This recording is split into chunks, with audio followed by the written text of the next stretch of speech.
ঢালিউডের আলোচিত অভিনেত্রী পরীমণি। বিচ্ছেদের পর দীর্ঘ সময় ধরে 2 ছেলে মেয়ে আর সামাজিক মাধ্যমই ছিল তার সঙ্গী। ব্যক্তিজীবনের নানা ভিডিও ও ছবি পোস্ট দিয়ে নেটিজেনদের মাতিয়ে রাখেন অভিনেত্রী। এসবের মাঝেই বেশ কিছুদিন ধরে চর্চায় নায়িকার ফেলু বকশী। এটি টালিউডে অভিনীত তার প্রথম সিনেমা। সম্প্রতি পরীমণি সোহমের ছবি দিয়ে তৈরি ফেলু বকশী সিনেমার একটি পোস্টার সামাজিক যোগাযোগ মাধ্যমে শেয়ার করেছেন। ক্যাপশনে অভিনেত্রী জানিয়েছেন, আগামী 17 জানুয়ারি ফেলু বকশী মুক্তি পাচ্ছে। ছবি প্রসঙ্গে পরীমণি গণমাধ্যমে বলেন, এই সিনেমার লাবণ্য চরিত্রটি তিনি ফুটিয়ে তুলতে পারবেন, সে কারণে চরিত্রটিতে অভিনয় করেছেন তিনি।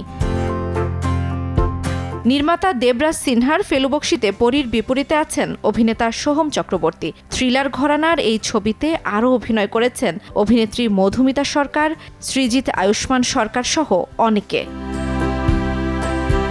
জান্নাতুল দোলনা, সময় সংবাদ।